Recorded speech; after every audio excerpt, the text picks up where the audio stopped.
The rain battered the city streets as Clara Evans, 62, stumbled out of the university library at 1 a.m.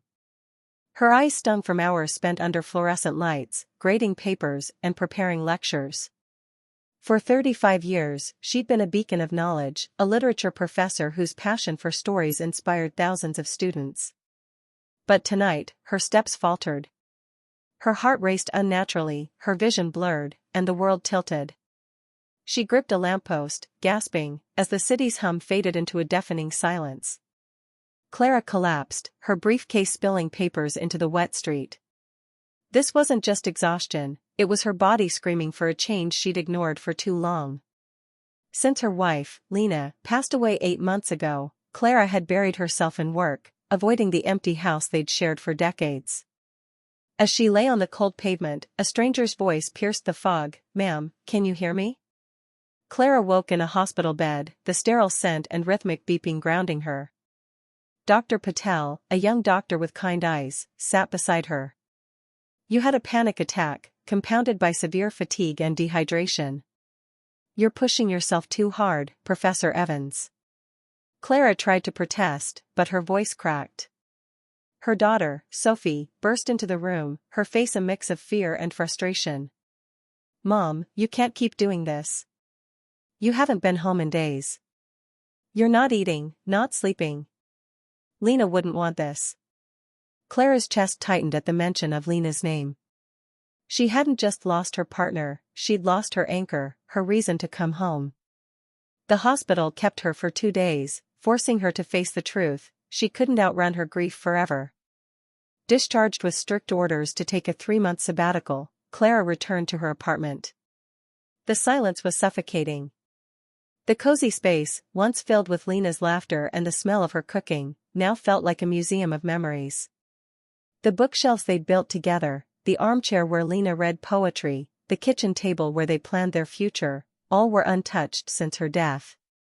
Clara avoided the bedroom, sleeping on the couch instead. She couldn't face Lena's side of the bed, where her scarf still lay, folded neatly as if she'd return any moment. Clara's days blurred into a haze of coffee and old lecture notes, her only escape from the void. Her son, Michael, called daily, urging her to visit, but Clara deflected. She wasn't ready to face her children's pity or their questions about her future. One evening, desperate to distract herself, Clara opened a closet to sort through Lena's clothes.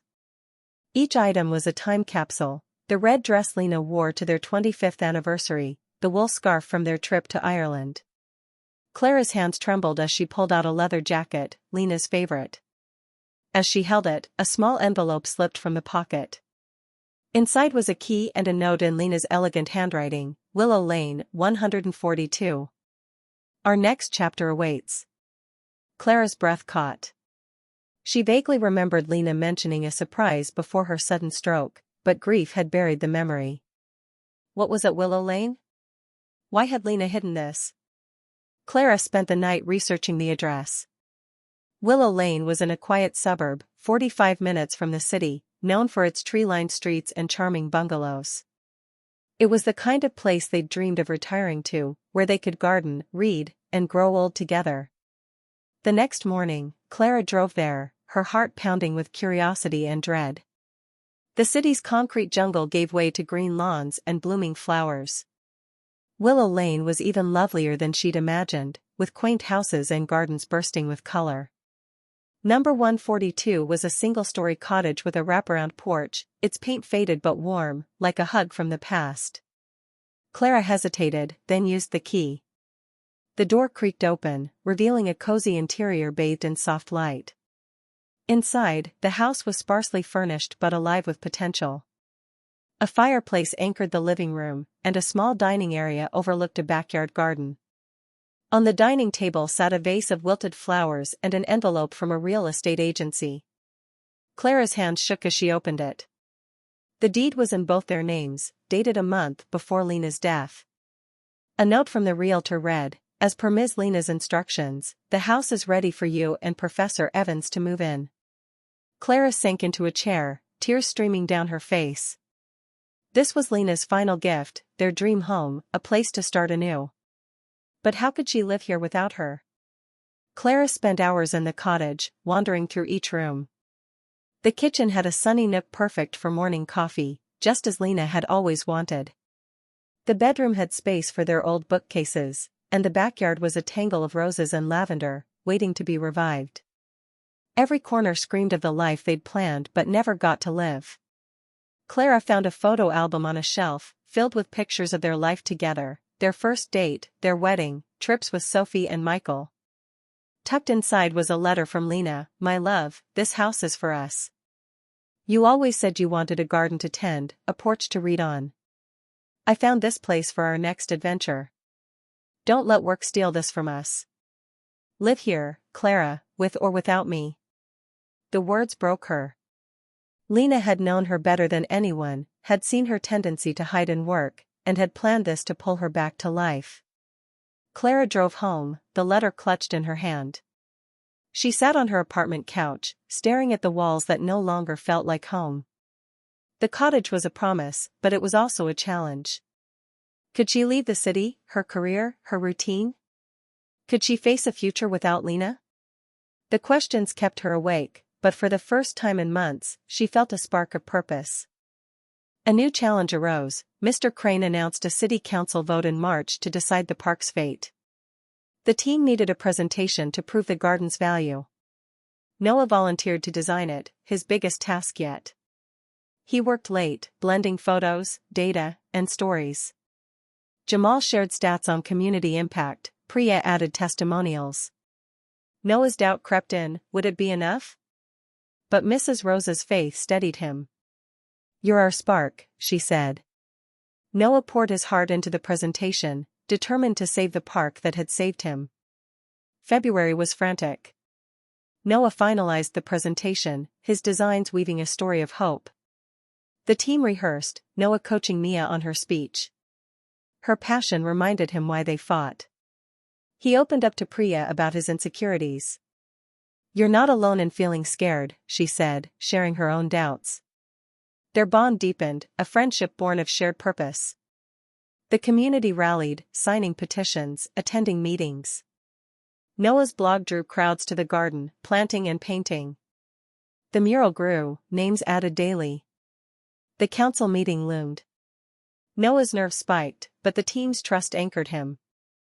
The night before, Mrs. Rosa gave him a keychain with a tiny shovel. "For courage," she said. Noah clutched it, ready to fight. The meeting was packed, developers arguing for condos. Noah presented, his voice steady, slides vivid. Mia spoke, her words moving the crowd. The council deliberated, tension high.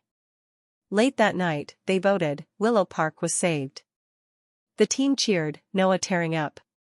He'd faced his fear and won, not just for the park, but for himself. March brought spring, and willow roots bloomed. Noah's role grew, he led workshops, designed expansions. His blog became a platform, sharing stories of community gardens nationwide. He quit his cubicle job, freelancing to focus on the garden. Priya's school garden launched, Noah's plans at its heart. He and Leo started a cooking class, using garden produce. Mia called him her garden brother, a title he cherished. Mrs. Rose's health faltered, but she watched proudly. "You found your roots," she said. Noah's confidence soared. He spoke at a city event, his fear of public speaking gone. Ellie visited, stunned by his growth. "You're a leader," she said. Noah laughed, finally believing it. The garden wasn't just a project, it was his purpose. He designed a community center plan, dreaming big. The team backed him, their trust unwavering. Noah realized he'd built a family, not of blood, but of shared dreams.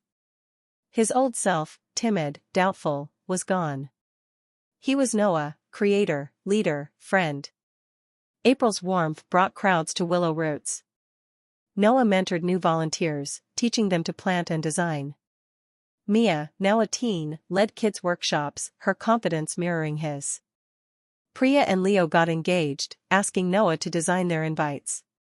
He poured love into it, grateful for their bond. Mrs. Rose's health worsened, and Noah visited daily, reading to her. You don't need me anymore, she said, smiling. You're the heart now. Her words hit hard, but he vowed to honor her. The garden hosted a spring festival, Noah's mural the centerpiece. He spoke, thanking the community, his voice clear. Mr. Crane attended, praising their impact. Noah felt fulfilled, his purpose clear. He started a scholarship for kids like Mia, funded by blog donations. His parents called, proud but distant. Noah didn't need their approval anymore, he had his own. The garden had taught him to stand tall, to lead with heart. He was ready for whatever came next, rooted in the community he'd helped build. May's sun warmed willow roots, now a thriving hub. Noah's community center plan was approved, construction set for fall. He led a team, his designs shaping a space for all. Mrs. Rosa passed, her funeral held in the garden. Noah spoke, her shovel keychain in his pocket. She saw us all, he said, voice breaking. The community planted a rose bed in her honor, Noah's sign marking it. Mia hugged him, promising to keep her spirit alive. Noah's life was full, freelancing, leading, loving his found family.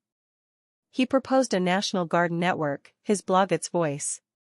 At the festival's anniversary, he looked out at the crowd, Priya, Leo, Mia, Jamal, and hundreds more. The garden was theirs, a legacy of courage. Noah stood by the mural, names etched in color. This is home, he whispered. He'd once been lost, but willow roots had shown him who he could be, a man of purpose, connection, and unbreakable spirit.